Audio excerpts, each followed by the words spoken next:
एक बेटा की कहानी शंकराचार्य जी की। एक ऐसा बेटा जिसने अपने माँ के लिए नदी के मार्ग को बदल दिया। लेकिन आज कलयुग के बेटे अपने माँ बाप को बोझ समझते हैं। एक युवा लड़का शंकराचार्य अपनी विधवा माँ के साथ भारत के केरल राज्य के कालादी गांव में रहता था। एक दिन उसकी माँ बीमार पड़ गई और वह दूर बहने वाली नदी में झोपड़ी से बैस तक चलने में सक्षम नहीं थी। तो छोटे लड़के शंकराचार्य ने अपने दोस्तों को साथ लिया और अपने घर के ठीक सामने बहने वाली नदी से एक नाला खोदा। अब उसकी माँ को बस एक डुबकी लगाने के लिए घर से बाहर जाना पड़ा।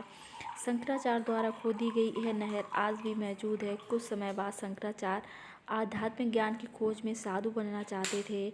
उसकी माँ इस बात से बहुत चिंतित थी क्योंकि वह उसका एकमात्र सहारा था।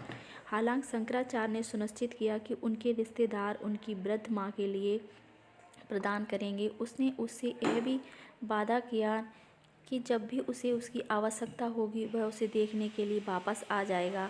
कई वर्षों बाद शंकराचार्य एक बहुत ही विद्वान और प्रसिद्ध संत बन गए थे। तो उन्होंने लगा कि उनकी माँ को उनकी आवश्यकता है। उनकी अपनी योगिक शक्तियों के द्वारा वह अपने घर वापस चला गया, जहाँ उसकी माँ अंतिम सांसें लेने से पहले उसकी प्रतीक्षा कर रही थी।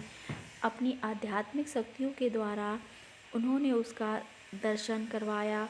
विष्णु और शिव जब उनका निधन हो गया तो उन्होंने उनके दाह संस्कार की तैयारी की।